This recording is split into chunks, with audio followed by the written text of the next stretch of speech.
Only Jesus TV. Ẹ wo fídíò tí mo gbé wá fún wa yìí ó ládùn gbọ́ngbọ́n kan sí gan gidi. Ṣẹ́rí ẹ̀yin tẹ́ bá ti wo fídíò tí mo gbé wá fún wa ní àná tẹ́ ẹ̀ wo caption ẹ̀ yìí èsì fídíò tí mo gbé wá fún wa lánàá òun ni ẹ fẹ́ wò yìí o. Ṣẹ́rí àwọn méjì tẹ́ ẹ̀ ń wò yìí òdú ni wọ́n kì í ṣe àìmọ̀ fún olóko ní gbogbo ayé. Kì í ṣe lórílẹ̀‐èdè wa Nàìjíríà nìkan, gbogbo bí tí íńtánẹ́ẹ̀tì bá dé. Ìyẹn ni Alhaja Mewolaka àti evangelist Noah. So ẹ̀yin tẹ́ bá ti rí fídíò yẹn tẹ́ ti wò lánàá ó máa tètè yé yín ohun tí mò ń sọ yìí, wípé èsì fídíò àná yẹn tí Alhaja Mewolaka ṣe tẹ́ ẹ̀ wo caption ẹ̀ yìí òun ni fídíò tẹ́ fẹ́ wò yìí tí evangelist Noah tí wọ́n ti jáde tí wọ́n ti wá fèsì o. Ẹ wò ó ní agbára gan-an. Ṣé mọ̀ wípé púpọ̀ wa la wo fídíò yẹn ní àná tí Alhaja Mewolaka ti sọ wípé Mallam Yusuf Adépọ̀jù wọn kì í ṣe antichrist, wọn kì í ṣe aṣòdì sí Kristi. Èmi ò bá wọn jiyàn o, èmi náà sọ wípé bẹ́ẹ̀ kọ́ ni wọ́n wí o. Ṣùgbọ́n ẹ wo gbogbo àwọn tí wọ́n response, tí wọ́n reply, tí wọ́n comment lábẹ́ péèjì tí wọ́n gangan fúnra wọn, ká tó wá sọ wípé lábẹ́ ṣáná yìí gan lábẹ́ fídíò yẹn ṣẹ́rí wọn fi etí tó dáa gbọ́ ọ̀rọ̀ yẹn o. Èsì tí wọ́n ń fọ̀ ó ní agbára. Now evangelist Noah tó jẹ́ pé àwọn gangan ni wọ́n wà nínú Jesu, tó jẹ́ pé òye ọ̀rọ̀ Ọlọ́run yé, bíbélì yẹn yé wọn dáadáa ju Mallam Yusuf Adépọ̀jù tí Alhaja Mewolaka ń gbẹnu wọn sọ̀rọ̀ wípé wọn kì í ṣe antichrist. Wọ́n ti wá jáde báyìí, wọ́n ti wá fèsì. Nítorí náà mo fẹ́ ká farabalẹ̀ ká gbọ́ ohun tí evangelist Noah tí wọ́n sọ. Ṣùgbọ́n síwájú ìgbà yẹn gan mo fẹ́ jẹ́ kẹ́ ẹ gbọ́ nǹkan tí àáfàá yìí sọ. Àáfàá yóò sí lẹ́yìn alábòsí.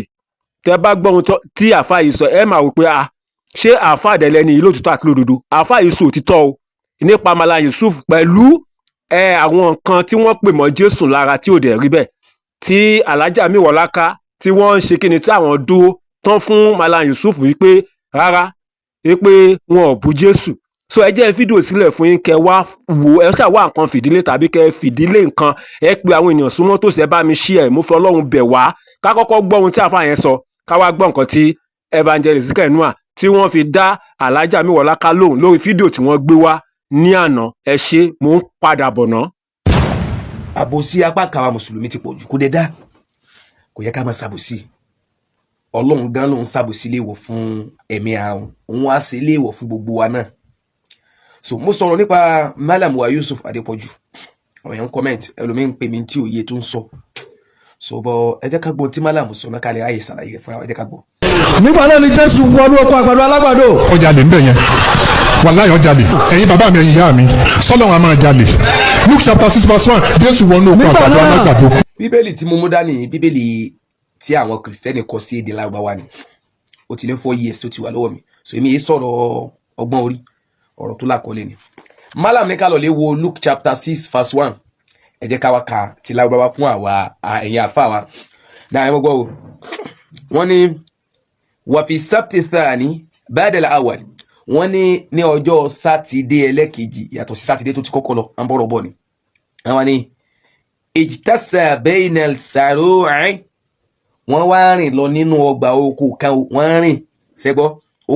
Wa kana talamisuhu yaktifuna sanabila. Àwọn ọmọ lẹ́yìn Jésù, àwọn ọmọ kéwú Jésù, wọ́n wá ń já ọkà. A dẹ̀ lè pè lágbàdo tí wọ́n pè náà, ṣùgbọ́n kì í ṣe méjèèjì. Ó jẹ́ bẹ́ẹ̀. A lè pè lọ́kà, a sì lè pè ní àgbàdo. Wọ́n wá ń já o. Ó wá ní wayakuluna wa yafurukuna abi aidihim. Wọ́n wá ń jẹ, ṣùgbọ́n bí wọ́n ṣe ń jẹ wọ́n kọ́kọ́ ń gbo kíní yẹn mọ́ ọwọ́ wọn kó lè easy fún wọn ní jíjẹ. So ẹ jẹ́ kí a lọ lè wo ẹni tó bá ní Lárúbáwá rẹ̀ lọ́wọ́. So èèyàn jẹ́ bí àkọ́kọ́ tí a fẹ́ ṣàlàyé fún wa. Mallam dẹ̀ ní Jésù jẹ́ àgbàdo. Ṣé pé Jésù ò bá wọn já kankan nù kíní yìí o. Jésù ò bá, ẹ bá jẹ́ ká máa ṣàbòsí fa.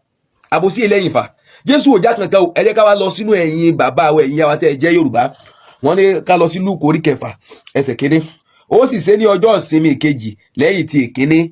èyí ọjọ́ sátidé ẹlẹ́kejì. Jésù kọjá láàrin oko ọkà, Jésù sì kọjá ní àárín oko ọkà ìyẹn oko bí tí wọ́n gbin èso yẹn sí kì í sọkà gan lè so yà mọ́ Jésù kọjá ní àárín oko ọkà tá bá lọ wo Greek ọ̀rọ̀ yẹn àwọn ọmọ ẹ̀yìn rẹ̀ sì ń ya ìpẹ́ ọkà àwọn ọmọ ẹ̀yìn Jésù sì ń ya ìpẹ́ ọkà ọ̀tọ̀ ni pé Jésù sì ń ya ìpẹ́ ọkà àwọn dẹ̀ ní wọ́n kọjá nínú ọkà Jésù jí àgbàdo ọ̀rọ̀ yẹn wrong ṣé ànábì ni Mallam Yusuf tí wọ́n lè mistake ni àwa ọ̀rọ̀ ajẹ́ díẹ̀ ẹ̀yin kan tí wọ́n sọ pé wọ́n right wọ́n wrong wọ́n ṣe àṣẹ tó pọ̀ gan Jésù ò bá wọn já nínú kinní yẹn mọ́ gbọ́ o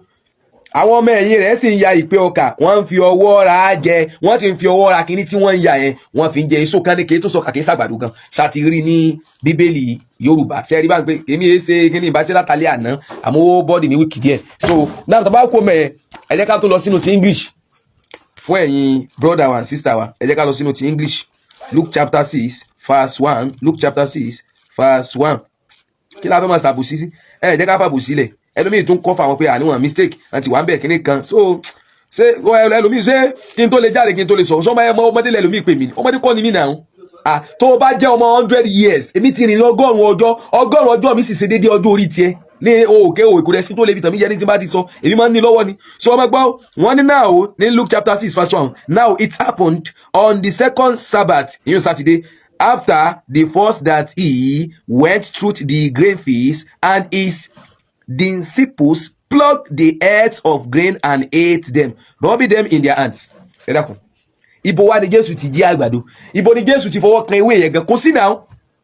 kò sí so kẹ́ mọ wá sábò sí kẹ́ mọ ní Mallam máa ń tán sọ rárá Mallam ò mọ tí wọ́n sọ bíbí wọ́n mistake gan kò sí bíbélì kan tó lè tún pé Jésù já nǹkan kan so ẹ jẹ́ ká sọ òdodo fúnra wa tá bá sọ òdodo fúnra wa tá bá wá bá wọn náà wí wọ́n mọ̀ pàtí kọ́kọ́ sọ òdodo fúnra wa àwa sọ̀rọ̀ ẹlòmíì tí wọ́n kọ́mẹ̀tì ẹlòmíì ń pè mí kí ló ń pè mí sí èmi ẹ gba owó lọ́wọ́ anybody lájọ tí mo ti ń ṣe àìmọye àwọn tí ń pè mí láwọ oríṣi gbogbo òlú pé àwọn fẹ́ bá assist ẹ̀sọ́ mi ẹ fi mí ẹ̀jẹ̀ mọ́ ṣe kí n lè sọ tó jòdodo ẹni fún mi lọ́wọ́ nísìnyí kí n fẹ́ sọ̀rọ̀ nísìnyí kọ́ ní àkóyẹ kí n sọ náà torí owó tó ti fún mi ẹ̀rú mọ̀ bà mí bọ́ jẹ́ kí n ṣe tèmi fọ́lọ́ so owó tó fi tẹ́ fẹ́ fún mi ló lè là mí ni kò lè là mí Ọlọ́run tó dá mi ló lè là mí náà so ẹ jẹ́ ká tún gbẹ́lẹ̀ kejì tí wọ́n tún sọ náà. ẹ̀yin ò rí ọmọ kẹ́tẹ́kẹ́tẹ́ kan téèyàn kan kò gùn rí. kẹ́tẹ́kẹ́tẹ́ kan ẹtú kẹ́tẹ́kẹ́tẹ́ mi kọ́ sọ̀rọ̀ mi ẹ máa mú bọ̀. kí ló bí ilé pé. ẹ kà dáadáa bọ́kọ̀ wá sí ilé rẹ̀ wípé kí ló fẹ́ fi kẹ́tẹ́kẹ́tẹ́ ṣe. èyí ṣẹ̀ṣẹ̀ fi ṣe yìí kí ẹ wípé Olúwa ní fi ṣe ọjà lè láàrin. nígbà náà ẹ̀yin bàbá mi ẹ̀yin ìyá mi sọ́lọ́ wọn a máa jalè. àti gbẹ́lẹ̀ kejì yẹn náà wọ́n ní Olúwa ní òun fi ṣe ó jalè ń bẹ̀ yẹn alọ́rọ̀ yẹn wrong wọ́n wrong gan ó dáwọ́ jẹ́ kí n fún 100% wrong ni wọ́n wrong tó wáyé pé tẹ́ fẹ́ gbọ́ gangan nìyẹn tẹ́ bá wá fẹ́ ṣe kẹ́sì ẹ̀ tí máa gba data lọ́wọ́ ẹ̀ táwọn gbọ́ bá wá gbé mi kán gbé mi kí àwọn náà wá sọ pé ẹ̀rí báìbù wọn kémi náà mẹ́rin báìbù wa báìbù mẹ́ta mo sáà ti fi ní èdè ọ̀tọ̀ọ̀tọ̀ Greek gan òtún báwọn so kí wọ́n ló dé tẹ́ ẹ̀ mọ̀ wá fẹ́ mọ̀ ṣàbòsí ẹ jẹ́ ká bá àwọn wí ká àwọn náà bá wí Mallam Yusuf Adépọ̀jù Jésù kò jalè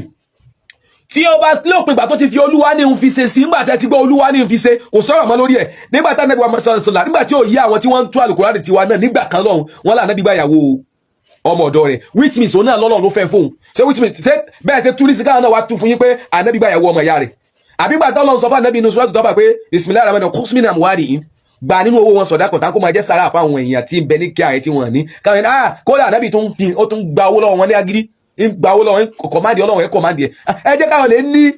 uslubu dáwà tí wọ́n bá ní ọ̀rọ̀ kan ṣẹlẹ̀ báyìí kò ṣe pé yóò kà dédé gbé ọ̀rọ̀ yẹn báìbù go kó tì ní wọn tí wọ́n bá lẹ̀ ń tú bíbélì àwọn ní tukutu gbogbo tí mo sọ yìí ìtukutu lẹ̀ tu gbogbo tí mo sọ yìí so kí ni àtàlọ́ bẹ́ẹ̀ ṣe kankan fún mi ní gbogbo yín kò sẹ́ni tí ó ṣe kankan fún mi ntọ́lọ́ bá ṣe fún mi nìkan ní dáadáa tẹ́lẹ̀ ṣe fún mi láburú tẹ́lẹ̀ ṣe fún mi bọ̀ à ń sọ̀rọ̀ pé kí ló ń fa wàhálà ní Islam ẹlòmíì tí wọ́n á yọ jọyọ so ìsìnkẹ́ nua ẹ̀yin náà ò lè rí Kùránì wa tú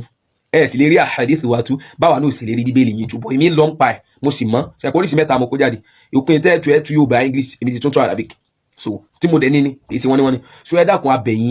abẹ̀yìn Mallam mistake kódà ó sì dá kí wọ́n jáde kí wọ́n túbá torí ànábì táwa náà believe ànábì àwọn Jésù Christian so ó dá kí wọ́n túbá mistake ni ọ̀ ẹnu ò sì lè sa déédéé mọ́ gbé yẹn àwọn sọ pé wọ́n mistake ẹ̀yìn kan ìtúndúró pélé wọn mistake ilẹ̀ ti gbọ́n. níbi ìlàlẹ́ yìí mo wà lórí fídíò sísítà wa mọ́mì wa ẹ̀gbọ́n wa àbúrò wa olólùfẹ́ wa Mewolaka àti ọ̀rọ̀ Mallam Yusuf mọ̀rí tí mo ṣe lo ọ̀rọ̀ yẹn òun náà ni pé kò sí bí wọ́n ṣe fẹ́ jẹ́ kí wọ́n má jẹ́ followers ẹnìkan nínú wa àbẹ́ni tá à ń follow nínú àwọn tó máa gbé ètò yìí kò sí báyìí máa jẹ́ tí wọ́n ní bọ́ sí àbúrò àbí sí ẹ̀gbọ́n àwọn kan nínú àwọn tí wọ́n máa gbé ètò yìí tí wọ́n máa fọ́ síbì kan mo sì kí brọ́dà mi náà mo like brọ́dà mi o mo ti sọ fún yín ẹ má bá brọ́dà mi jà o èmi àti wọn ò lè já o brother Yusuf Mallam Yusuf Adépọ̀jù I so much love him mo kí yín pé ẹ kú àṣálẹ́ ọjọ́ tòní ṣe dáadáa ni oore ọ̀fẹ́ Kristi kò ní fi wá sílẹ̀ àánú rẹ̀ yóò máa pọ̀ sí ní orí ayé wa ẹ̀gbọ́n àgbà ni wọ́n o èmi máa ń respect wọn. Now ẹ jẹ́ kí a pray ká lọ sínú ìdánilẹ́kọ̀ọ́ mo ti sọ fún yín ẹ máa rí àwọn ọmọ ẹrú yẹn ní comment àwọn máa bú èèyàn ẹ gbọ́dọ̀ bú wọn o mo Kristẹni tó bá bú wọn padà mi ní blọọkù Muslim yẹn wọ ni máa blọọkù jọ torí tọlọ́run ìwà wọn ni má jẹ́ kó sọ ẹ́ di bí wọ́n ṣe dá o mo gbàgbọ́ pé àwọn èèyàn ló ń wo program wa yìí kì í ṣe àwọn ẹranko n táwọn èèyàn sì máa ń kọ́mẹ́ǹtì sọ́ndà program òun náà ni nǹkan tó lè mú kí ìlọsíwájú wa ká sọ àsọyépọ̀ tẹ́ ẹ bá ti wá rí ẹni tó ń kọ́mẹ́ǹtì nǹkan ẹ̀mí tó yàtọ̀ sí yẹn ẹ ti mọ ibi tó bìlọ́ǹgì sí ṣé ìyẹn ìbú ìyẹn ìṣe ìbú ìwọ tó bá wá ń ṣe nǹkan tó tako nǹkan tó yẹ kó o ṣe o ti mọ ibi tó bìlọ́ǹgì sí àyàpá ó ti sí ẹgbẹ́ kan ni so mo rọgbọ̀n yẹn mọ́ lọ́run tẹ̀ ń wo fídíò ẹ mọ̀ share lógúnlógún lọ́gbọ̀nlọ́gbọ̀n ẹ jẹ́ ká gbàdúrà bàbá wa àti ọlọ́run olùbùkún ọlọ́run àgbáyé a ò lè dá ọ̀rọ̀ yìí sọ ìwọ ló lè bá wa sọ a ò lè dá ìwọ ló lè bá wa wí wá gba ẹnu wa sọ̀rọ̀ wá kọ́ wa fún ara yín ẹ wá fi ìmọ́lẹ̀ rẹ fún wa gbogbo àwọn tí ó máa gbọ́ ọ̀rọ̀ yìí lálẹ́ fi ọwọ́ rẹ tọ́ wọn lọ́kàn má sì jẹ́ kí ìmọ́lẹ̀ ìgbàlà rẹ tí ó ti fún wa kó kú mọ́ wa nínú àdúpẹ́ nítorí pé ẹ ti gbọ́ ògo ní forúkọ rẹ lókè ọ̀run ní orúkọ Jésù Kristi Olúwa ni a gbàdúrà àmín àmín àmín lórúkọ Jésù. mo kí gbogbo ẹ̀yin èèyàn wa thank you God bless you. Kí n kọ́kọ́ bẹ̀rẹ̀ báyìí ná ẹnìkan ní evangelist Noah Islam ló fi ń cash out ẹ béèrè lọ́wọ́ àwọn comparative scholar wọn pé sẹ́wọ̀n ni wọ́n ṣe tí wọ́n fi ń ṣe tí wọ́n ṣe àwọn comparative scholar yín wọ́n ṣe program for good 30 years tí wọ́n fi ń pa owó sápò àwọn òṣìṣẹ́ owó àmọ́ ẹni tó ń refute nǹkan tó ń ṣe òun fi wọ́n cash out àṣedọ́jọ́ kú ni màá ṣiṣẹ́ yìí ẹ̀yin tẹ́ ẹ̀ ń ṣe program 30 years ẹ̀yin ò fi Christian pawó ẹ̀ fi Jésù pawó ẹ̀ fi Bíbélì pawó àmọ́ ẹni tó wá ń refute nǹkan yẹn torí owó lòun ṣe ń ṣe máa ṣe dọ́jọ́ kú ni àṣefilé ọmọ lọ́wọ́ ni jẹ́njá ẹ̀ dáadáa bàbá mi study Islam o ó kẹ́ pé ìgbà tí bàbá tèmi study Islam kò study láti fi ẹ bá wọn ṣe nfànfà o ó study ẹ bíi pé Ọlọ́run kan náà àwọn báwọn ṣe study kínní ìwé kan wà lánàá tí mo fi hàn ń ṣe kínní ìwé yẹn ó dúdú báyìí wàá mọ̀ pé ìwé kì í sọdún eléyìí ni wọ́n ṣe so mo bá iṣẹ́ ìwádìí yẹn lọ́wọ́ tàwọn ni bí mi ṣe wá ṣe tí mo wá mọ àṣírí Mohammed yìí lágbára Ọlọ́run àwọn ọmọ mi àtọ àrọ́mọdọ́mọ mi máa ṣe so ìyẹn jẹ́ apá kan náà ká lọ́nu tá a bá wá lálẹ́ yìí kí ni tá a bá wá mo rí fídíò kan tí wọ́n ṣí ẹ̀ fún mi ní ọ̀sán ìní in fact ìgbà tí wọ́n ń play mo rọ yín moderator mi lè máa ráyè gbé àwọn èèyàn sókè ẹjọ́ ẹ bá mi gbé àwọn tó bá jẹ́ brothers wa tó bá lórí TikTok sókè mi lè ráyè àti máa ṣe nǹkan méjì pọ̀ God bless you ẹ káàbọ̀ èèyàn wa Daddy Slash you are welcome King you are welcome. ìgbà tí wọ́n ṣí ẹ fídíò arábìnrin yìí sí mi sister wa mọ́mi wa aunty wa àbúrò wa àti ẹ̀gbọ́n wa yìí in fact inú mi ò dúró mi fẹ́ farabalẹ̀ gbọ́ o lára àwọn fídíò tó ti ń ru mínú jù irú fídíò tó ṣe ni mi sọ pé àwọn gangan ń ru mínú o torí èèyàn ni wọ́n ẹ̀dá èèyàn bí Ọlọ́run bíi tèmi ni wọ́n ṣùgbọ́n àwọn ọ̀rọ̀ tó ń sọ mò ń wò pé ṣé ọ̀rọ̀ yìí níbi tó dé ìsá ṣé mo rò pé ó yẹ kẹ́nìkan sì máa bá wọn sọ ṣé mo rò bẹ́ẹ̀ òun ni mo fẹ́ gbé wá fún ẹ̀yin ọmọ Nàìjíríà àti gbogbo àwa Kìrìsìtẹ́nì kájọ wo tí èèyàn bá ṣe nǹkan tí ò dáa tí ẹni yẹn bá wá rí pé tóun ṣe kò dáa ó pé kí ẹni yẹn sọ pé òun mistake ni òun sorry wọn méyàn sí sorry náà bọ̀ kí èèyàn wá ṣe tí ò dáa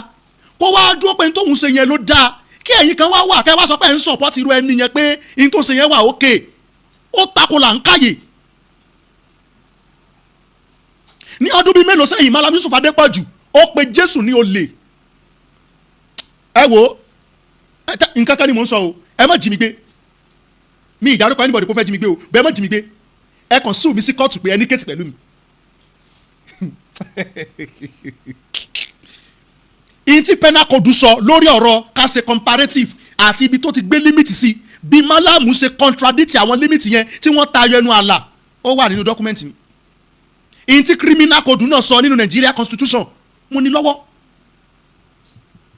eléyìí ṣe gbọ́dọ̀ pé tẹ́wà máa dórí social media táwọn máa pariwo léra wa kíní kan náà nínú ibẹ̀ anybody tó bá fẹ́ bá mi ní case lórí ọ̀rọ̀ pé à ń tú àṣírí Islam yìí ẹ má jí mi gbé ẹ invite mi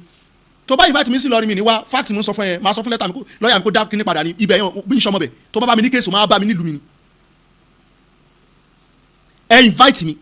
ká wá wẹ́n tó máa jẹ̀bi bọ̀ ṣẹ́rí ká ṣe ọ̀rọ̀ comparative ó normal nínú every religion bọ̀ kó wá move kúrò lórí comparative kó wá máa di pé à ń sọ tí àwọn ènìyàn ò jẹ́ kò mọ́ pọlọ dání o ìjì Mallam pé Jésù ló lè Mallam ní àwọn tó kọ bíbélì orí wọn ti gbálẹ̀ Jamiu ìyẹn sọ wípé ọmọ àlè wà ní bíbélì o pé Joseph pọ̀ ọmọ àlè ni pé kí Oríyọmí Hamzat pé kó pípẹ́ rédíò station kalẹ̀ àwọn fẹ́ gbé kíní wá káwọn wá ṣe DNA kán wá gbẹ́nu sí máìkì ta ni bàbá Jésù ta ni bàbá Joseph ó sọ wípé Jésù lọ sí sinagogu ó lọ ṣe àtẹnujẹ́ ńbẹ̀ ó sọ wípé Jésù ṣe àgbèrè ó ń sọ categorically gbogbo àwọn nǹkan yẹn labayín pipe kí ẹnìkan jáde kó lóun ṣe comparative kó wá ní pé òun fẹ́ wú Christianity ti gbòǹgbò pé ẹ̀jẹ̀ tó ń rún lẹ̀ òun fẹ́ gbá pé táwọn bá fi lè destroy crucifixion kẹ́nìkan dẹ̀ ní mind kó máa sọ pé tóun wá ṣe ni pé òun fẹ́ destroy crucifixion o kí Christianity dẹ̀ wó comparative nìyẹn àbí ẹni lọ́ọ̀yà bẹ́ẹ̀ make sure pé lọ́ọ̀yà yín ní lọ́ọ̀yà nǹkan kan lèmi ò ní ṣe ìní kọ́kọ́ right yín pé ẹ̀ ń bú gbàgbọ́ wa àmọ́ ẹ̀ kàn ṣe mistake yẹn kan lọ kọ́ síbẹ̀ káwọn nǹkan tó máa ṣẹlẹ̀ kì í sọ̀rọ̀ gbéraga o mo kàn ń fún yín lóye ni. ẹ jẹ́ ká gbọ́ fídíò tí obìnrin yìí ṣe tá a bá play ẹ̀ débì kan àwa play fídíò àáfà kan tó rí tiẹ̀ pé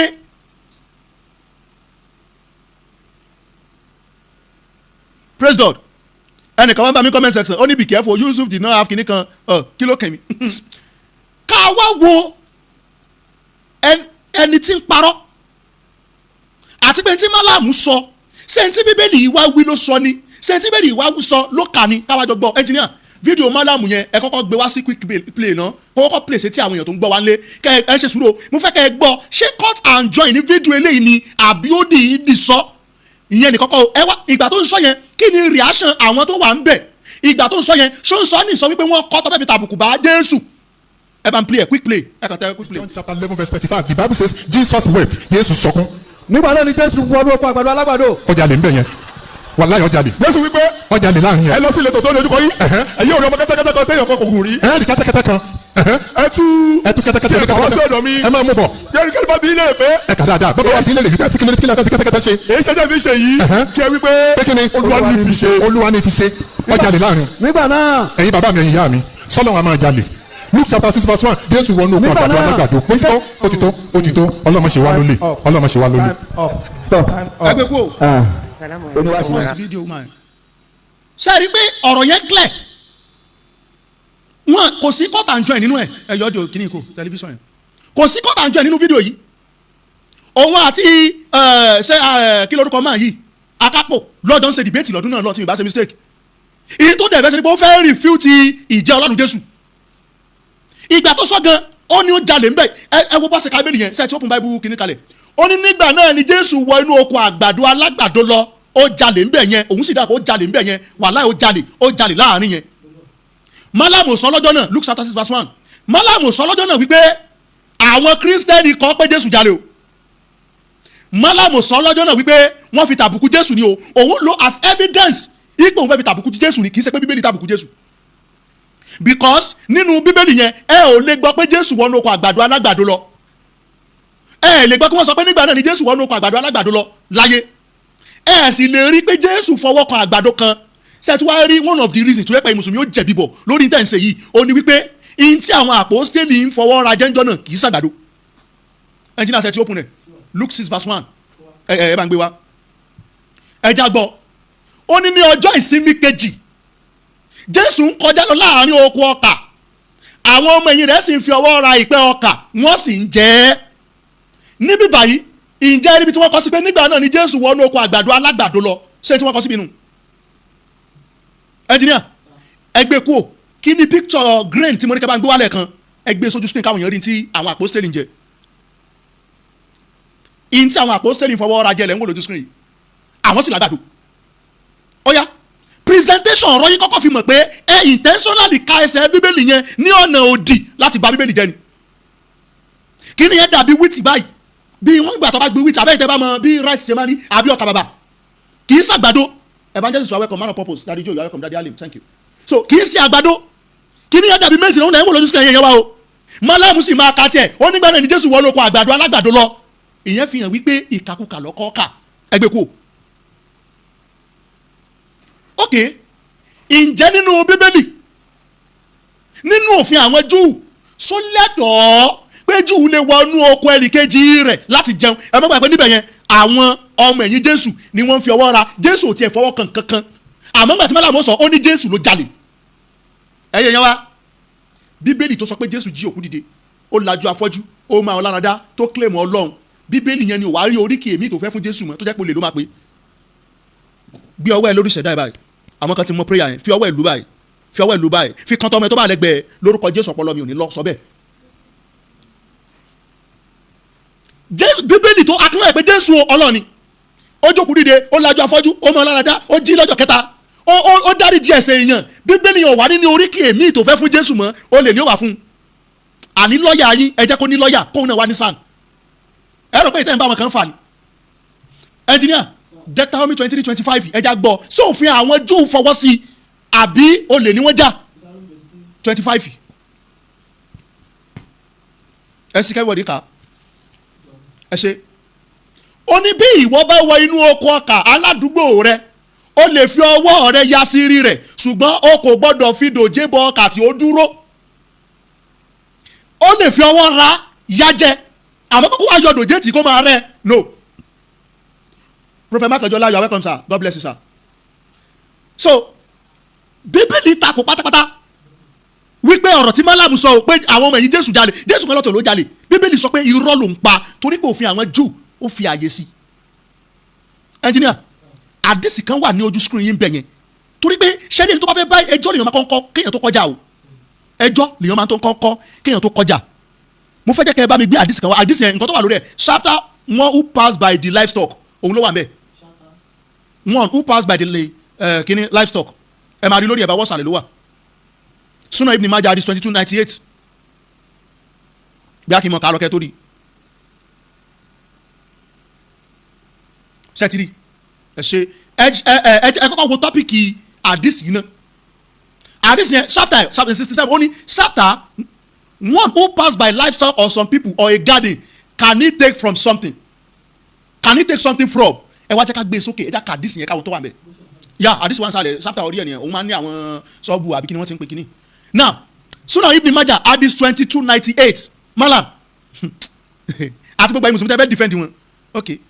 it was narrated that Abu Bashir Jafar bin Ubeja said wọ́n ní àdìsí àgbà láti ọ̀dọ̀ Abu Bashir Jafar ọmọ Abu Jihaz ó sọ pé ahad Abad bin Shurabi ó lóun gbọ́ tí Abad ọmọ Shurabi tó sọ pé a man from Banu Gabar say ó ní ẹnìkan láti ọ̀dọ̀ àwọn Banu Gabar sọ wípé we suffer a year of famine ó ní a ní àkókò ọ̀gbẹlẹ̀ àkókò ìyàn and I came to Al-Medina mo wá wá sí Medina I came to one of his gardens mo wá sí ibì kan nínú àwọn gbà and took an ear of corn mo wá mú ìkan nínú àwọn ọkà sí tó wà nbẹ àgbàdo ó ní mo jẹ́ nbẹ I rub it mo fi pa mo rub ẹ̀ lọ́wọ́ and ate some and put the rest in my garment mo wá fi èyí tó kù sápò irú nǹkan yìí grain yìí náà ló wà ní Bible yẹn o tí ẹni yẹn fọwọ́ ra tó fọwọ́ ra láti lọ yọ àwọn nǹkan tó wà lára ìkúrò kó ba lè jẹ́ ó ní òun sì fi yókù sínú aṣọ òun ẹ̀sùn sókè sá the owner of the garden came and beat me and took my garment ó wá lẹ́yìn tó lóko yẹn ó wá bá òun ó wá nà òun ó gbà sọ òun ẹ farabalẹ̀ gbádìí sí yìí o I came to the prophet and I told him mo wá sọ̀dọ̀ òjíṣẹ́ Allah mo wá sọ fún what had happened kan tó ṣẹlẹ̀ he said to the man ó ní wá sọ fún arákùnrin yẹn tó nà ó pé you did not feed him when he was hungry ó ní òfin ló jẹ́ ńgbà tẹ́bi ń pa and you notice him when he was ignorant kọ́ngbà tó jálá ìlóye then the prophet told him to give back his garment and order that a wask or half a wask of food be brought to him. wọ́n sọ pé mo ń wá ní ẹ dá sọ́mọ́ yẹn padà fún ẹ sì fún lóúnjẹ ẹ gbé kó. nínú àdìsí yìí ní ìwọ tó já mùsùlùmí mo ń sọ nípa àwọn tó ulum ní àdìt àwọn tó study science of àdìt kí ni àgbọ́yé yín lórí àdìtì. ànábì yìí gan rí wípé àdìtì yìí o yìí tó ṣẹlẹ̀ yìí o ẹni yẹn lẹ́tọ̀ọ́ láti jẹ ó sì bá ẹni tí ó nà yẹn ó bá ẹni yẹn wí ó sì tún ní ká fún lóúnjẹ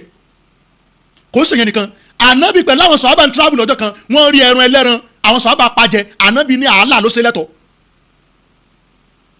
mò ń bọ̀ o sọmọ orí Bukhari mẹ́ẹ̀ yà 5492 ó ní narrated Abu Qatada ẹ̀jẹ̀ kan jí náà gbé dáadé kí n mọ̀ kálọ̀ kó rí wọn gbé wa wọ́n ní Abu Qatada ló gba àdìsí yẹn wa only I was with the prophet on a journey between the Mecca and Medina and all of them the prophet and his companion were in the state of Iram while I was not in that state. I was riding my horse and I used to fond of ascending mountain so while I was doing so I noticed that I noticed that the people were looking at something. I went to see what it was, and behold, it was an onaga. I asked my companion, what is that? They said, we do not know. I said, it's an onaga. They said, it is what you have seen. I had left my whip. So I said to them, and to me, my whip. They said, we will not help you in that. The hunting of onaga. I got down, took my wife, and chased the animal on my horse, and did not stop till I killed it. I went to them and said, come on, carry it. But they said, we will not even touch it. At least I alone carried it and brought it to them. Some of them eat of it, and some refused to eat of it. I said to them, I will ask the prophet about it on your behalf. When I meet the prophet, I told him the whole story. He said to me, he has anything of it left with you? I said, I continue. Ó tán, ó kó ẹ̀kan sí, ó pé méjì, ó wà ń bẹ̀. Ẹ lọ wò ó síwájú sí, ẹ jẹ́ nǹkan tán bí ẹgbẹ́ kó tẹ́ bá ti gẹ̀tẹ̀. So he said to me, has anything of it been left with you? I said, yes. He said, eat, for it is a meal Allah has offered you. Ẹ jẹ́ n sọ àdìsí yẹn lédè Yorùbá. Arákùnrin tí ó sọ nínú àdìsí yìí, ó ní àwọn àti Muhammad àwọn jọ ń rìnrìn àjò ọjọ́ kan, àwọn sì wà ní state of Ira pé wọ́n lé ọ̀ǹtì ní táìmù yẹn wọ́n lé ṣe nǹkan pé àwọn fẹ́ pẹran. Àwọn fẹ́ pẹran. Nítorí náà ìgbà tó wá rí ẹran kan pẹ̀lú àwọn sọ̀rọ̀ táwọn rí ẹran yẹn torí òun lọ gun bìkan wá rí ẹran òun sáà wà kílélẹ̀ ọ̀nàgà ni ẹ fún mi ní nǹkan ti fi pa wọn láwọn lè gbà torí wípé ní irú state tán wà yẹn wọn gbọ́dọ̀ ṣe hunting òun wá rí kinní yẹn òun pa àwọn kan jà wọn kan jẹ́ ìgbà tí wọ́n wá dé ibẹ̀ tọ́jọ́dọ̀ ànábì ó lóun wá bèèrè lọ́wọ́ ànábì ó ní ìwà ànábì ó ní àwọn sìnkàn báyìí àwọn sìnkàn báyìí àwọn sìnkàn báyìí àwọn kan gbà àwọn kan gbà ànábì ni ó ní sọ ikú tó bá ikú ẹ jẹ torí Allah ló fún yín ẹran tí wọ́n pa ń jọ yẹn tí wọ́n jẹ tànábì náà nìkan jẹ yẹn ṣé bàbá ànábì lónìí ṣé ìyá ànábì ló lẹ́ran yẹn ṣé ìyá ọmọ tó lọ pààyàn lónìí ṣé àwọn fámìlì ẹ̀ lónìí ká àgírí pé ànábì ó lè ní àtàwọn sọ̀hábà bíi tí àwọn onípa ànábì ló lè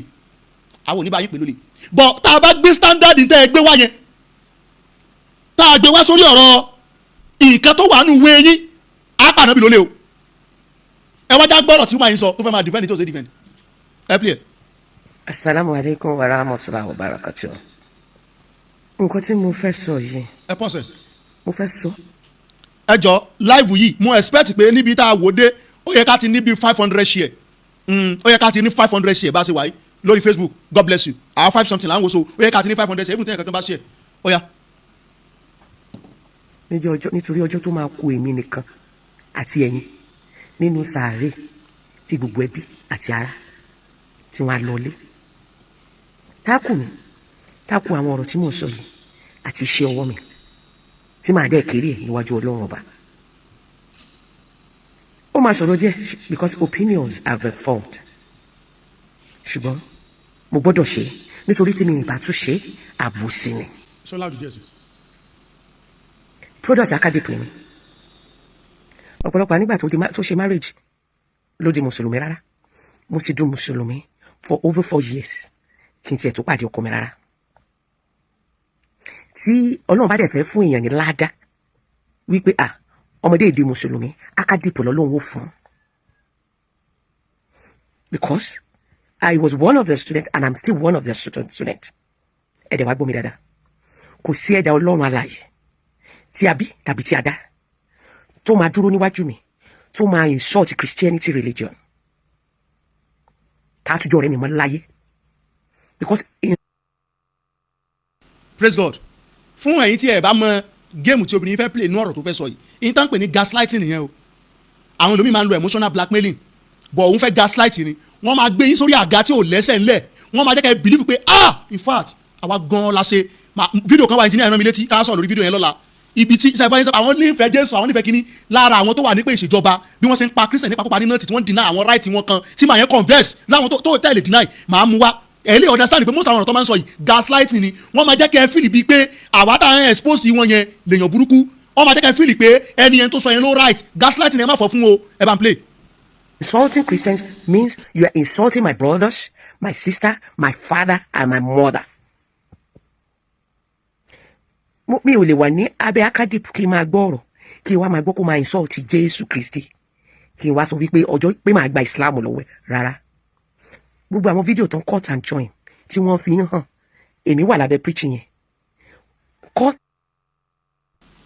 ẹ play fídíò ibi táyé Yusuf ti ní Jésù lọ jalè ṣé cut and join níbẹ̀ yẹn almost 1 minute ẹ play ẹ gbé sí quick play.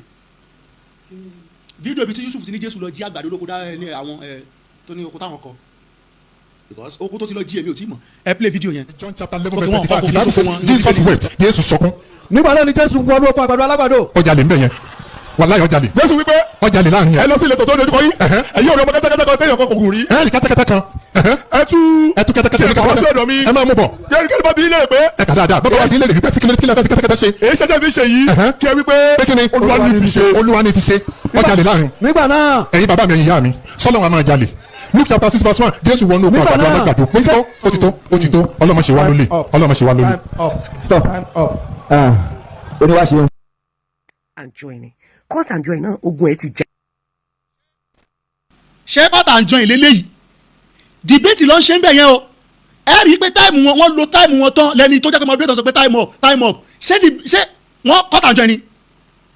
láì ṣe fashion designer ẹ pílẹ̀ síwájú. àmì rí tẹ ẹ bá rántí lórí ìkànnì yìí náà ti court and join nínú ọ̀rọ̀ tí mò ń sọ nípa òṣèlú tí wọ́n ní Mewolaka sọ wípé kí gbogbo ìyáálé ilé lọ kú. ó dàbí ogun bí ní orí ìkànnì yìí ń gbà yẹn kó tó di wípé àwọn èèyàn dáadáa bẹ̀rẹ̀ sí ní gbé full video yẹn jáde kí àwọn èèyàn tó sinmi. ní orí ìkànnì yìí ni wọ́n ti gbé voice mi jáde tán ló ń bú ìyáálé ẹ̀. nígbà tá a sì rí tú tán òkú òru la ṣe tá a mọ ibi tógun ti jà wà. bẹ́ẹ̀ gẹ́gẹ́ ni fídíò tí wọ́n gbé kiri tó ń sọ wípé Mallam Yusuf Adépọ̀jù Akadip ó bú Jésù. Comparative religion ni Mallam Yusuf fi máa ṣe dáwà ẹ̀. nínú fídíò yẹn he was actually talking about iyì tí Ọlọ́run gbé fún Jésù gẹ́gẹ́ bí òjíṣẹ́ rẹ̀. ẹ gbọ́ mi dáadáa Mallam Yusuf. Madam Mewolaka màá respect yín gan ẹ má dá sí ọ̀rọ̀ tó ń lọ nípa ọ̀rọ̀ ẹ̀sìn o ẹ má dá sí ọ̀rọ̀ tó ń lọ nípa ọ̀rọ̀ ẹ̀sìn o because fídíò tẹ́ ń wò yẹn tẹ́ ẹ rí tí mo gé jáde yẹn kí n tó rí i gé kì í sọ̀rọ̀ oṣù méjì sí mẹ́ta mo ló ń díẹ̀ o ṣé yìí tí mo fi rí exact fídíò yẹn gangan Mallam ní lórí péjì wọn mọ́ káàkó máa calculate engineer mi ẹ̀ pé Jésù ló lè but fídíò tẹ́ ti pé yẹn àwa ti lórí péjì àwọn dá debate wà ń bẹ̀ tó delete but fídíò tẹ́ ti pé yẹn àkọ́kọ́ wà ti lórí péjì Mallam orí péjì ẹni tí mo ti rí òun ni mo ṣe máa rọ̀ wá àtẹ̀yìn brọ́dà mi tẹ́ máa tajọ ń ṣe apologetics ẹ máa mẹ́sàn ibùdó tó bá jẹ́ pé bí oko lẹ́fẹ́ lò ẹ jẹ́ kí kámẹ́rà wà kí bagan nǹkan kan wà background yín bó jẹ́ aṣọ bó jẹ́ fara tó giri ní kẹfí ṣe because ìgbà tí máa rí fídíò yẹn security tó dúró sẹ́yìn wọn ni mo fi trace fídíò yẹn mo wá bẹ̀ sí ní wo àwọn fídíò tí wọ́n ti ṣe mo wá ń wojú security àtìgò tó lò àti bó ṣe dúró ni mo fi locate exact video tó fi pe Jésù lólè kì í ṣe fídíò 30 minutes mo wá jókòó mo bẹ̀ sí ní wò tí tó fi débẹ̀ ìtàn debate lé lórí òun ni pé ṣé Jésù Ọlọ́run ni lọ́jọ́ náà àwọn ọ̀rọ̀ tí Mallam sì fi ń sọ lọ́jọ́ náà àwọn ọ̀rọ̀ tí Jésù òfin lè jẹ́ Ọlọ́run ni Mallam sọ o kò ń ṣe pàrọ̀ pé wọ́n ń pọn lé tó ń ṣe o lọ́ fi sọ débi pé wọ́n lù ú kó tó débi pé ó lọ jalè in fact a rí àwọn Christian brother kan gbà tí wọ́n kọ́ sọ̀rọ̀ lé wọ́n náà wọ́n rò wípé ibi tí Jésù ti lọ jalè ni wọ́n ti nà ni nígbà tí wọ́n fẹ́ sàwọn fídíò kan lórí ẹ̀ live lórí ẹ̀ gbà yẹn wọ́n ní kí ló ń jẹ́ bẹ́ẹ̀ John ibi tí wọ́n ti fi ọwọ́ lu Jésù yìí ṣe báwọn Farisí ni lórí torí pé kò gbà tiwọn tó dẹ̀ sọ pé tí mo bá ṣe tí ò dá ẹ jẹ́rìí sí ibi báyìí Jésù ò fọwọ́ kankan kẹ́tẹ́kẹ́tẹ́ tí Jésù ní kọ́nà tí wá ó ní tí ẹnikẹ́ni tó bá bi yín léèrè pé kí lẹ fẹ́ fi ṣe ẹ sọ wípé Olúwa ní fi ṣe sẹ́ni tó lọ jalè á máa sọ pé Olúwa ní fi ṣe ni ẹni tó lọ jalè á máa pápá kẹ́tẹ́kẹ́tẹ́ yẹn tí gbà tí Jésù ń lò tán ṣé Jésù ta ni àbó pàjẹ́ àǹtí ẹ má dá sí mo respect nǹkan ẹ má dá sọ̀rọ̀ kìíní o ẹ já gbọ́ síwájú. kọ́ ló sọ wípé òjíṣẹ́ Ọlọ́run òun kọ́ ló sọ wípé prophet ni Jésù alukurani ló sọ bẹ́ẹ̀ ẹ̀sìn tiwa ló sọ bẹ́ẹ̀ pé Ọlọ́run ò bímọ ẹnìkan ò bí ìgbà tó ń ṣe dáwà fún àwọn kìrìsìtẹ́nì tí ó ń try láti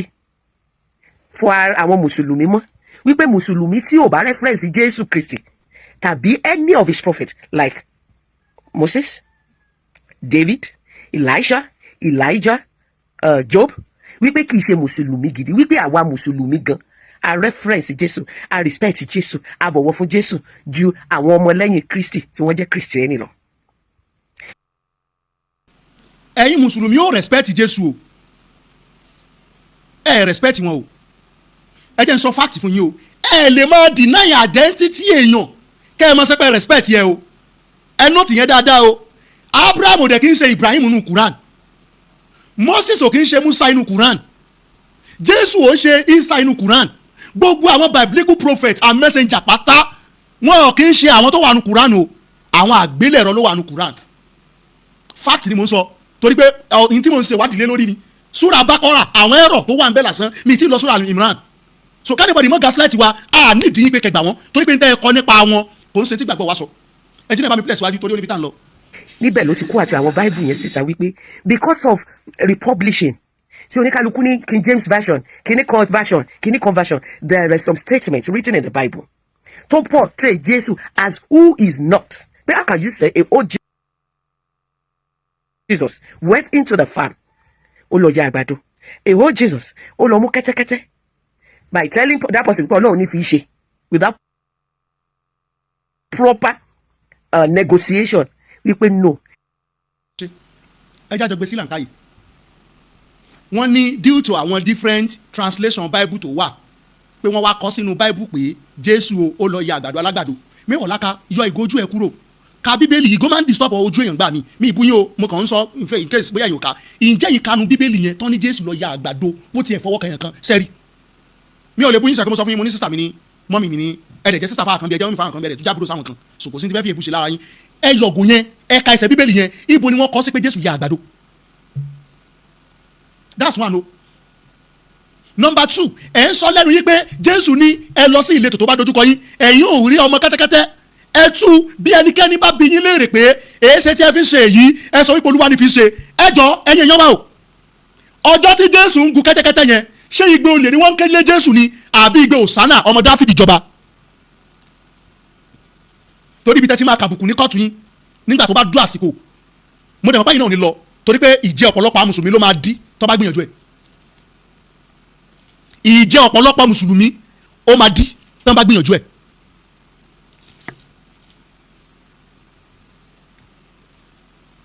Hòsánà ọmọ Dáfídì ni Jésù fi wọ Jerusalem o wọ́n ń kí tí wọ́n yìn tí wọ́n ń gẹ̀ lọ́jọ́ yẹn ni o ẹsẹ̀ bíbélì ìsapá wọn mi lórí sá.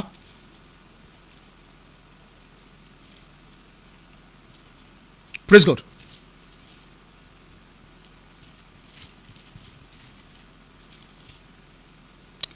Matthew 21 ẹ já mu láti verse 21 ẹ jí náà ẹ jájọ ká.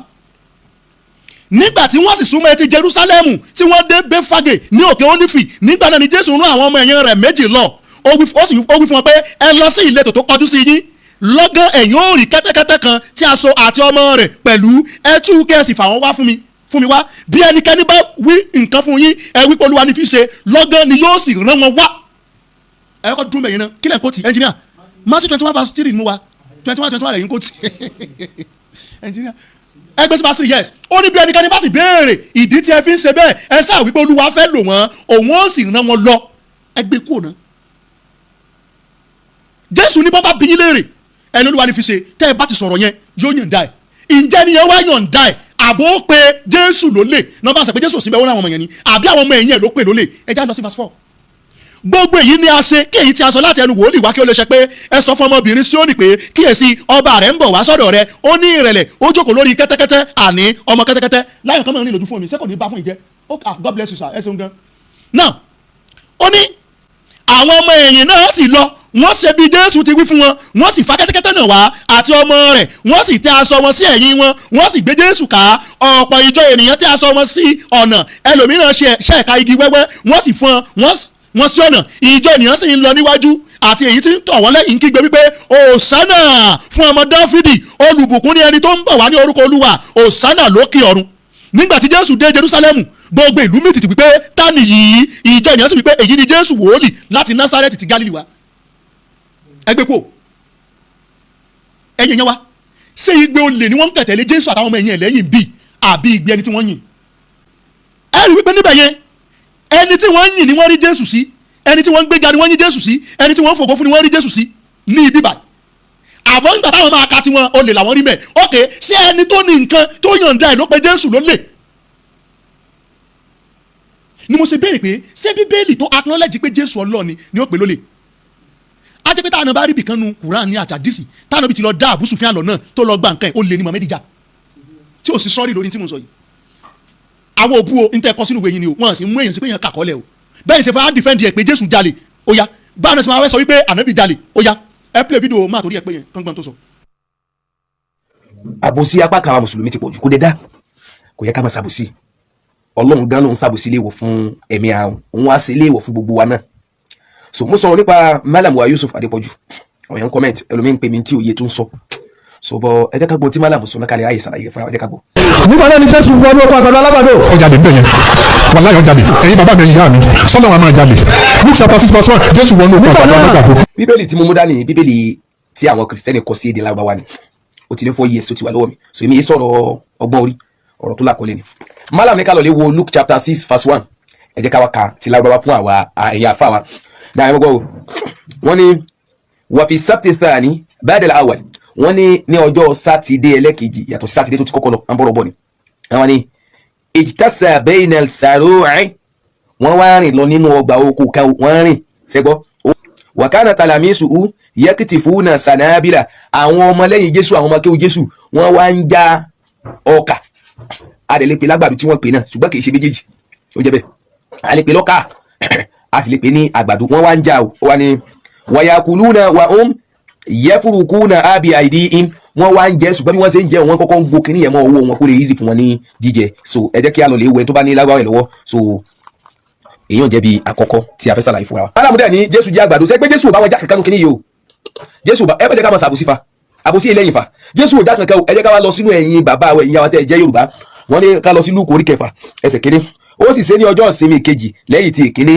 èyí ọjọ́ sátidé ẹlẹ́kejì Jésù kọjá láàrin oko ọkà Jésù sì kọjá ní àárín oko ọkà èyí oko bí tí wọ́n gbin èso yẹn kì í sọ kàgán èso yẹn àmọ́ Jésù kọjá ní àárín oko ọkà tábàlówó Greek ọ̀hún yẹn àwọn ọmọ ẹ̀yìn rẹ̀ sì ń ya ìpẹ́ ọkà àwọn ọmọ ẹ̀yìn Jésù sì ń ya ìpẹ́ ọkà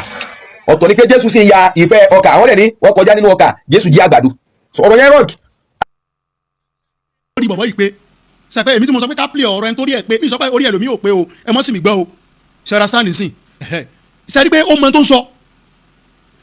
ṣẹ́rí ọ̀rọ̀ yìí kì í ṣe pé kò sí ẹni tí ó jẹ́ olóye èèyàn tó máa agree pẹ̀lú tí Mallam sọ but problem ni wípé wọn ọ̀tọ́ bá ti sọ báyìí ó ti yé yín ló ti jẹ́ pé most àwọn mùsùlùmí wọn ò lè jáde kọ́ condemn pé ń tẹ́ ẹ sọ yẹn wrong torí ọ̀pọ̀lọpọ̀ ń bẹ̀rù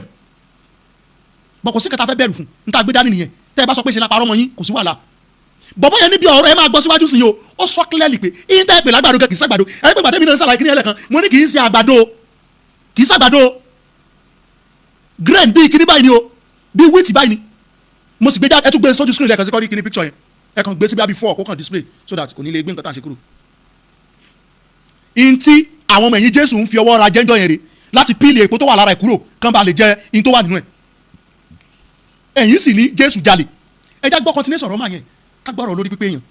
ṣé ànábì ni Mallam Yusuf tí wọ́n lè mistake ni àwa ọ̀rọ̀ ajẹ́ díẹ̀ ẹ̀yin kan tí wọ́n sọ pé wọ́n right wọ́n wrong wọ́n ti àṣẹ tó pọ̀ gan Jésù ò bá wọn já nínú kinní yẹn mọ́gbọ́n o àwọn ọmọ ẹ̀yìn rẹ̀ sì ń ya ìpè ọkà wọ́n ń fi ọwọ́ ra jẹ wọ́n sì ń fi ọwọ́ ra kinní tí wọ́n ń ya yẹn wọ́n fi ń jẹ èso kánìkè tó sọ kàkí sàgbàdo gan ṣáàtì rí ní bíbélì Yorùbá ṣẹ́ẹ́rì bá gbé èmi ẹ̀ ṣe kinní ìbátí látàlẹ́ àná àmọ́ bọ́ọ̀dì mi wíkì díẹ̀ so náà tó bá kó mẹ́ ẹ jẹ́ ká tó lọ sínú ti English fún ẹ̀yin brother and sister wa ẹ jẹ́ ká lọ sínú ti English Luke chapter 6:1 Luke chapter 6:1 kí la fẹ́ máa ṣàbùsí sí ẹ jẹ́ ká bàbù sílẹ̀ ẹlòmíì tún kọ́ fáwọn pé àníwọ̀n mistake láti wà ń bẹ̀ kíní kan so ṣé ẹlòmíì ṣé kí n tó lè jáde kí n tó lè sọ̀rọ̀ sọ́mọ́ ẹmọ ọmọdé lẹ́lòmíì pè mí ọmọdé kọ́ ni mí náà tó o bá jẹ́ ọmọ 100 years èmi ti rìn ọgọ́rùn-ún ọjọ́ mi sì ṣe déédéé ọjọ́ orí tiẹ̀ ní òkè òkúlẹ̀ sí tó lè fi tàmí yẹn ní ti bá ti sọ èmi máa ń ní lọ́wọ́ ni so ọmọ gbọ́ wọ́n ní now ní Luke chapter 6:1 now it happened on the second Sabbath ìyẹn Saturday after the first that he went through the grain fields and his disciples plucked the heads of grain and ate them rubbing them in their hands. Ṣé dákun ibo wa ni Jésù ti jí àgbàdo ibo ni Jésù ti fọwọ́ kan ewé yẹn gan kò sí náà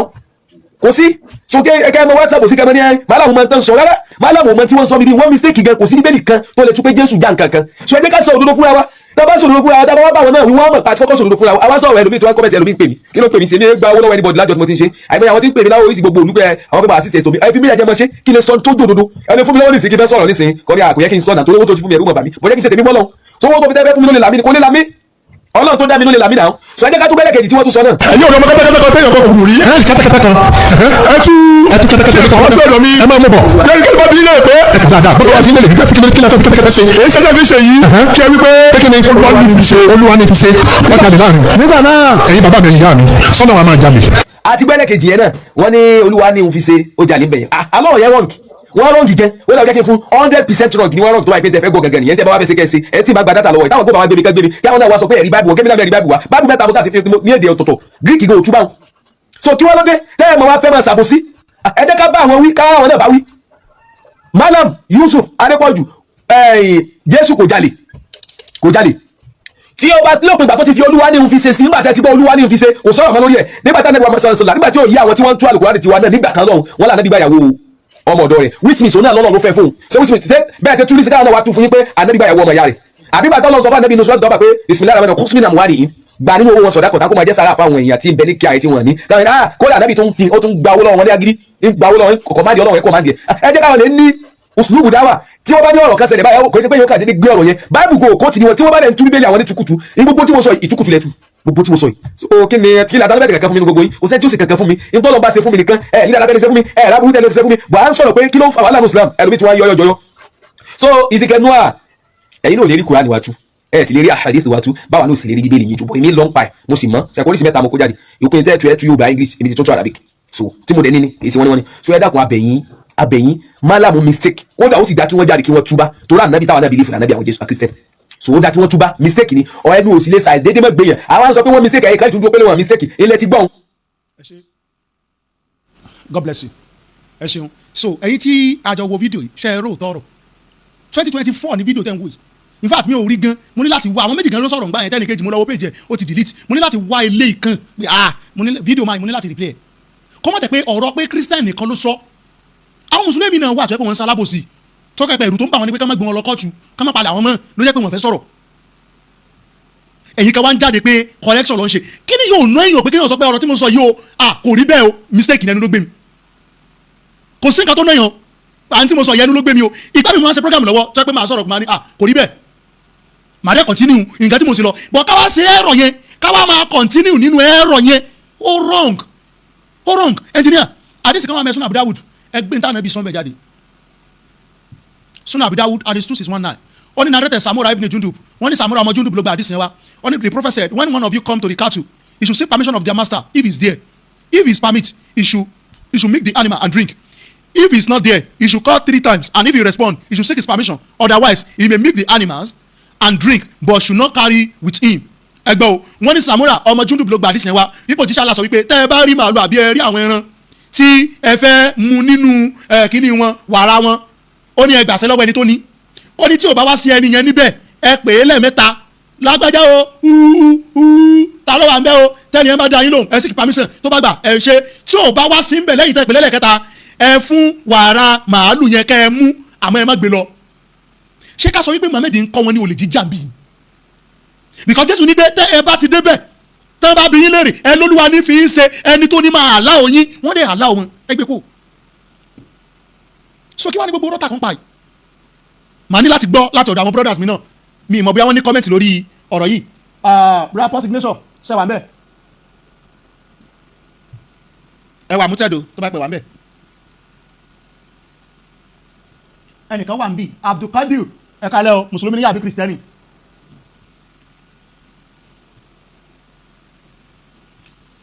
Abdulkadir, open your microphone. Oh. Are you a Muslim or a Christian?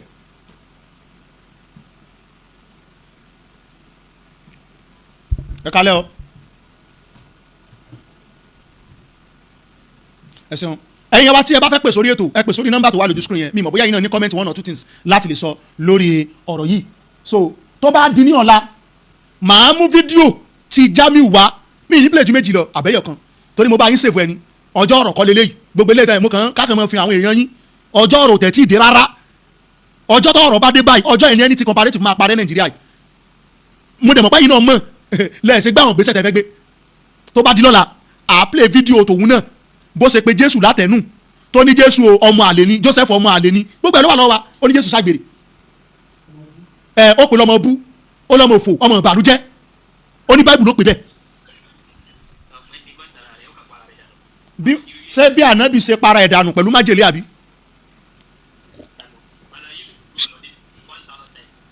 no jẹ́ n béèrè kan lọ́wọ́ ẹ̀ ní sùúrù kí ló fi divine ṣe sùúrù náà ṣe sùúrù nǹkan yẹn mi ò béèrè àlàyé kankan ní tí mo kàn béèrè pé kí ló fi divine pé Yusuf jù mí lọ kí ló fi divine ẹ̀ ẹni kí ló fi divine ni ẹ má sọ pé gbogbo nǹkan. ok ní education àti pé èèyàn gbádùn ayé olówó òun lèèyàn fi dáa jù mí lọ àbí ilé tí Mallam kan yẹn ṣé bàbá tiẹ̀ ti kọ́ ṣé bàbá ẹ kọ́ ru ilé yẹn rí má rojọ́ no kò sẹ́yìn tó dáa jù tó nílé àwọn ilé tó ti lọ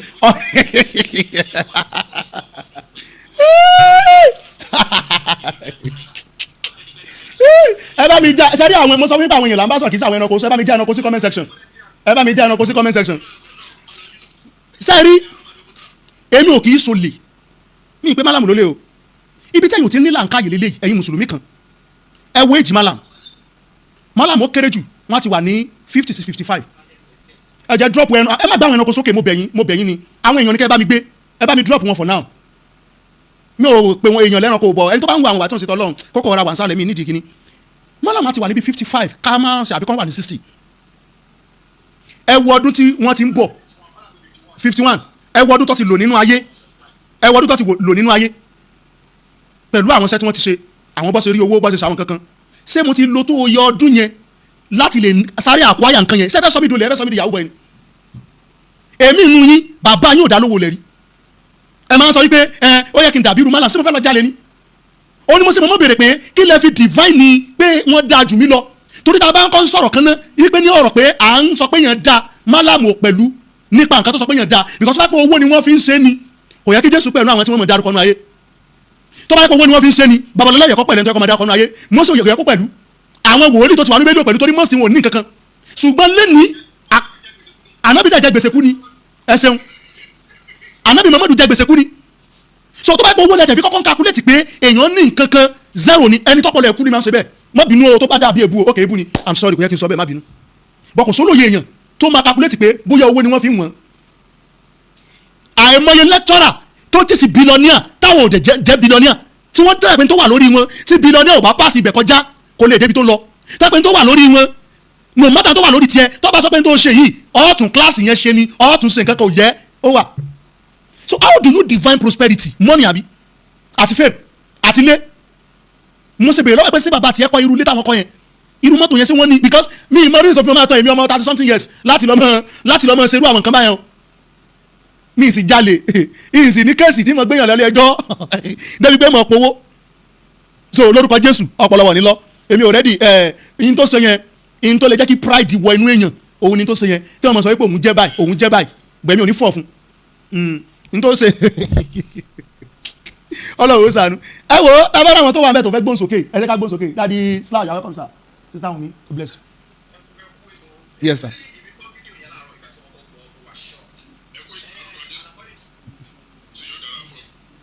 Amen ẹ jẹ́ ká máa sílẹ̀ kọ̀ọ̀kan sir ẹ jọ amen dáàdi slash ẹ go ahead.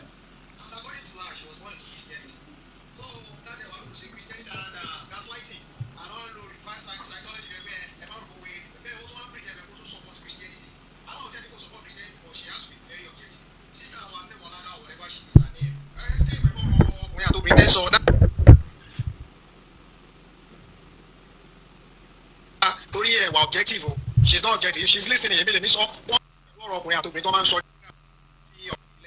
because his point is clear blue and black Mallam Yusuf sọ pé Jésù jalè bẹ́ẹ̀ kò sí cut and join gbogbo ẹ wọn kọ́ tí wọ́n join ẹ̀ ní irọ́ ni o àbò sí ẹ̀ làwa ò fẹ́ àfẹ́ two face it's better kó máa sọ̀rọ̀ ara ju kó sọ̀rọ̀ kó tó wá sọ something else so ìkọ́tẹ́ mi kì í hard ni God bless you. Amen ẹ̀sìn púpọ̀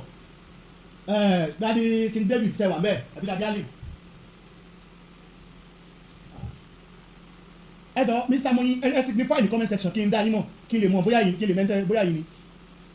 ṣẹgbọ́sà ẹ jọ signify ní comment section kí n lè dá yín mọ̀ ẹ jọ mo bẹ̀ gbogbo yín tẹ́ bá jẹ́ olólùfẹ́ wa ta máa ń sọ̀rọ̀ ní ẹ̀yìn a máa ń sọ̀rọ̀ ní WhatsApp àbí lórí phone call ẹ yẹ kí n máa mọ username tí ẹ ń lò lórí TikTok o so that tẹ́ ẹ bá send request màá lè máa gbé yín so mo dẹ̀ ẹ̀rọ ayín tẹ́ bá ń pè ní WhatsApp ẹ jọ ní ilé gbé WhatsApp pọ̀ torí fóònù yẹn ni mo fi ń ṣe TikTok báyìí ẹ jẹ́ má bínú sí wa God bless you so tàbí má nà pọ́pọ́ òsùnmọ̀ bóyá wà ń bẹ̀. mo wà mẹ́ta ẹ̀ka mẹ́ta ẹ kú sólùwà sá olùwà sá gbọ́dọ̀ tó ṣe tó ń ṣẹlẹ̀ pẹ̀lú ṣẹ́rí ẹ̀sà ẹ̀jọ̀ ẹ̀dáàdì kékeré mahmood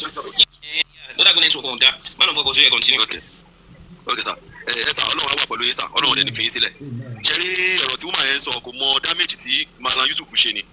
ṣe rí man yẹn ti wá ṣe program ní ẹ̀yìn ilé wa rí tó yẹ pé tí mo dẹ̀ expect pé ó yẹ kó jókòó kó bẹ̀rẹ̀ sí ṣe wá sí fáwọn mùsùlùmí àwọn tó yẹ pé wọn ò tí mọ̀ bọ́ ẹ máa yọra wọn kúrò nínú ìṣìnà ṣíṣe àbí àgbèrè ṣíṣe nínú àwọn ìwà tó ń ṣe ọ̀rọ̀ Jésù ló mú sẹ́nu tẹ́ pé bí èlé sun mọ́júmọ́ ọjọ́ tí mo sọ yìí because àwa tí ẹnẹ́ kan tà pẹ̀lú Christ àwọn ọkọ̀ tá gbà tẹ́yìn wọn sọ̀rọ̀ pé ó jí kẹ́tẹ́kẹ́tẹ́ ó jalè ó sọ mọ́jú lọ́jọ́ tí mo sọ yìí ni I was forced to go outside but ìyàwó mi ò gbà mí láyé pé kí mo fẹ́ lọ bá sọ because ó wà annoying ẹ wá bẹ̀rẹ̀ program ẹ wo yes ọtí ní sọ̀sọ̀kúsọ ìbọ̀ ẹ wá bẹ̀rẹ̀ program ẹ wíbo ni woman yẹn wà nígbà yẹn woman tó sọ̀rọ̀ pẹ̀lú emotional blackmailing yìí níbo ló wà láti gbà yẹn tí ò ṣe kí ni ẹ mọ̀ yẹ àwọn Christian tó ti ṣì lọ́nà torí pé ìsọkúsọ tó ń sọ tó ń tẹ̀rí nínú ìwé yìí ọ wá ń sọ̀kú tó wà nínú Quran àwọn ọkọ̀ tá wà ń rí nínú Quran tó lè rí tẹ̀ mọ̀ bóyá nǹkan báyìí wà nínú Quran lẹ́ wá ń sọ̀sọ̀kúsọ kiri nípa Christ tí ò lè rí bẹ́ẹ̀ so now mo á rí pé àwọn ẹ̀wá ń ké lórí social media pé kò rí bẹ́ẹ̀ kíníkọ̀ ṣé dandan ní kẹ́ parọ́ ni tẹ bá wo mo gba fídíò tẹ pé ní ọ̀rọ̀ woman yẹn tẹ bá wà wọ fídíò yẹn ẹ rí pé deny nǹkan téèyàn sọ tẹ́lẹ̀ mọ́ pé mo yẹ ní sọ kí ni wọ́n gé tape kí ló dé táwọn èèyàn ṣe máa ń ṣe báyìí jẹ́rẹ́ tí ó bá ti ní Kristi tí ó bá ti ní Jésù irọ́ pé báwo lè jìnnà sẹ́nu ẹ̀ gbogbo ẹnu ẹ̀ báyìí irọ́ ni tó ẹ ṣe gan sir continue the Lord will give you more strength because àyẹnujọ́ wọ́n rí gbogbo nǹkan tó ń ṣe kiri because ó má di pé bóyá àwọn mùsùlùmí gan náà máa sọkò pa àwọn ẹgbẹ́ yìí because kí ni wọ́n bẹ̀rẹ̀ sí wọn jẹ́ because wọ́n mọ̀ pé wọ́n rán wọn ṣẹ́ yẹn tó ìsinyìí tó wá rí pé àwọn Christian náà ti wá dìde ẹ wá ń sunkún kiri pé ẹ kò rí bẹ́ẹ̀ ẹ yẹ kó lọ bẹ́ẹ̀ tó ẹ ṣe gan sir continue sir gbogbo ayé rí yín wọ́n yẹn ṣe pé ẹ wà play. Thank you very much, sir. God bless you. Amen. Ẹ ṣé púpọ̀, thank you, sir. Rájò mi ò bóyá ní kọ́mẹ́ntì lórí ẹ̀ o. Kalẹ̀ ẹ kú ṣe. Ẹ lóògùn mo ti sùn mi ò ti sùn. Ẹ mọ̀ gbádùn sí. So ẹ má bínú ẹ̀yin wa tí ẹ ń wò wá nílé tí ẹ fẹ́ pè wá ní WhatsApp pàápàá jùlọ yìí tẹ̀ wá ní diaspora mo bẹ̀ yín tẹ́ ẹ lè rí kọ́ọ̀pù wọlé iye ẹ̀bẹ̀ ni mo bẹ̀ tó bá di lọ́la á gbìyànjú bí ẹ ṣe lè rí kọ́ọ̀pù wọlé ní WhatsApp tí a fi rí kọ́ọ̀ yẹn gbé. So a ṣe program bí lọ́la tọ́pìkì tá a sì fún òun náà ni pé aburú tí Mallam àti Jamiu ti ṣe fún Christianity so ká nídìí àti stress ká kò mọ létí àwọn aburú tí wọ́n ṣe ní kọ́ńtì tá a jọ wà yìí wọ́n bí Christianity náà dáa kó sọ wípé dáwà tí òun fẹ́ máa ṣe o ní kóun lọ máa ṣe ń ta gbangba kóun máa tún Kùránì ní tukí for good 30 years kó successful wọ́n ti padà ní ìdárúkọ pẹ́ nìkan máa pa bọ̀ wọ́n ti pa. ẹ ló sọ̀rọ̀ mẹ́rin Musba ẹ ṣí microphone yín Musba Wasiu ẹ ṣí microphone yín. mo ti tọkàn pàtó wọlé gan-an ló wọlé. kò sẹ́ni tó máa dánwó ẹ̀wò wàá lọ ti sẹ́ àwọn kristian ló sọ àwọn èèyàn ṣẹ̀ṣẹ̀ wàá rò wípé intanṣe yìí ó nọ́mà o àwọn kan takò wá láti bẹ̀rẹ̀ o pé àbúrò ṣe pásítọ̀ bọ́lé táwọn náà bá táwọn bá kọ̀tínú bá ayé ìjà aláwa náà ìdáhùn bíbí iṣẹ́ wọ́n gbé sọ̀rọ̀ láì wọ́n gbé sọ̀rọ̀ láì wọ́n gba ìṣẹ̀lẹ̀ lòdì jẹ́ wọ́n ṣe oríṣiríṣi kẹ́sẹ̀tì nígbà yẹn wọ́n máa kiri gbogbo sọ́nù ẹ̀ kiri ni mo lè ṣe teaching kì í ṣe gbéraga 2 hours 3 hours mi ní dárúkọ Islam tí ma fi parí ẹ̀ kò ní Islam kò ní jáde wọ́n bí mùsùlùmí dá kó ṣe teaching irú àwọn eléyìí irú àwọn Mallam àti Jamiu wọ́n lè ṣe teaching 2 hours kí ọ̀rọ̀ Jésù àbí Christian àbí Bible má jáde why torí pé wọ́n ní Quran ó sì mẹ́sẹ̀jì inú Quran tó preach tó bá gbé mẹ́sẹ̀jì wà ní Quran ni ẹni ká fẹ́ gbìyànjú ẹ̀ pé ọjọ́ kan ká mú o afẹ́ preach fáwọn èèyàn o mùsùlùmí lo Quran nìkan tó fi preach láì bá Christian bí kí Christian lo Bíbélì nìkan láti fi preach fáwọn ẹ̀fọn topic ìfọ̀ àtàwọn àwọn topic tó fún wa ní salvation ìjà ìlẹ́mọ̀ pé mùsùlùmí ò ní kẹ̀kẹ́ tí ìgbà náà lé ìjọ ìlẹ́mọ̀ pé mùsùlùmí ò ní nǹkan kan nínú ìgbàgbọ́ wọn tó dúró lé ànábì nìkan mọ́ ànábì nìkan mẹ́wàá fẹsẹ̀ ànábì nìkan ṣe ọ̀rọ̀ gbàlà tó ń gbẹ̀yàn lọ́jọ́bọ̀ náà. mo rọ̀ yẹn wa ẹ má jẹ́ kẹ́nikẹ́ni tàn yín o ẹ má jẹ́ kí ẹnikẹ́ni kí wọ́n tàn yín jẹ o Jésù lọ̀nà o kì í ṣe ẹgbẹ́ bàbá ńlá ànábì o Jésù lọ̀nà òtítọ́ àti ìyè o ànábì òun wá sí Muhammed ó wá ṣìyìn lọ́nà ni o ó wá mú orí yín kúrò náà kọrí yín sí gbó mo sì ti sọ bàbá sọ fún ẹ pé Islam gbà ìpọ́kọ̀ lọ́lọ́run sọ fún ẹ pé inú Bíbélì náà Sátánì náà gbà ìpé ọ̀kan ni Ọlọ́run ṣé Sátánì ti di mùsùlùmí wọ́n sọ fún ẹ pé no so for that reason yẹn o nǹkan tẹ̀sẹ̀ rubbish. Beyond that kí ni àwọn nǹkan tí ìwé mímọ́ sọ nípa Jésù iṣẹ́ ìgbàlá wa tá a parí sórí igi àgbélébùú Kùránì tako mi ò bí àwọn brother Paul ti padà síbẹ̀ torí mo ti kàn tẹ́lẹ̀ dáa kó hàn síbẹ̀ iṣẹ́ ìgbàlá wa lórí igi àgbélébùú Kùránì tako ìjọ ọmọ Ọlọ́run Jésù níbi ní ti Jésù Kùránì tako ẹ wá sọ fún ẹ pé ẹ̀yin mùsùlùmí ẹ̀yin pọ́ Jésù lé ètò ẹ̀ ń pọ́n Jésù lé ẹ̀pọ́n lé ju àwa lọ ṣé ẹ rò pé bébì lẹ pè wá ni ok president Bola Ahmed Tinubu president wa kọ́nà jẹ́ kẹ́mi wọ́n gùn kí n wá yọ president kó lórí kọ́ wọn kí n wá ní broda Ahmed Tinubu ẹni tí ò jẹ́ president rí ṣé mo pọ́n wọn lé nìyẹn àbí mo downgrade wọn. You are removing the identity of Jesus and you are claiming that ẹ̀yin lẹ pọ́n lé jù ẹ tún wá láyàláyà ẹ wá ń pe Jésù lólè ẹ wá ń sọ fún wa pé ẹ̀yin ni à ń ṣe àwa la àgbọ́yé ẹ ní tẹ́ ń sọ ni pé ẹ fẹ́ wẹ bíbélì mọ́ fáwọn tani fáwọn wo àbí kí n ṣe bíbélì yìí làwọn bàbá kan gbàgbọ́ ní ìlú yìí ẹ lọ sínú ìtàn náà ẹ mú ìtàn Orímọládé ẹ mú ìtàn Ayọ̀délé Babalọ́lá náà ẹ mú ìtàn bàbá Bádàrè náà ṣé bíbélì yẹn kọ́ làwọn bàbá yẹn kà tí wọ́n dẹ̀ gba agbára Ọlọ́run tí wọ́n fi ṣiṣẹ́ ni àbí sẹ́ káwọn ọmọlé babaláwo rí so bíbélì tí wọ́n kà yẹn tí wọ́n ní ìmísí Ọlọ́run yẹn tí wọ́n gba ìfàmúlò látòkè yẹn tí wọ́n ní agbára yẹn tí wọ́n ń pírísì yẹn bíbélì yẹn ló wá pé Jésù ní olè pé ọ̀rọ̀ yẹn takò làǹkàyè fi ọwọ́ ọ̀tún ẹ fi di orí ẹ mú lẹ́gbẹ̀ẹ́ báyìí sẹ̀kú tó ní bá fẹ́ fọ́ èèyàn ẹ̀gbẹ́ báyìí wọ́n ń sábà fọ́ èèyàn fi gbé mu sọ pé ọpọlọ mi ò ní lọ sẹ́ẹ̀ àwọn ọmọ tó wà fi gan sọ ẹ fi sí comment section ọpọlọ mi ò ní lọ. ìrere Kristi tí Constantine lálàpọ̀ òun rí àgbélébù ó dẹ̀ ti wà táwọn apostoli ti ń kà ìrere yẹn ni ẹ̀yin sọ wípé ẹ̀yin rí olè lẹ́yìn rí bẹ̀ ẹ bá mi drop ẹni yẹn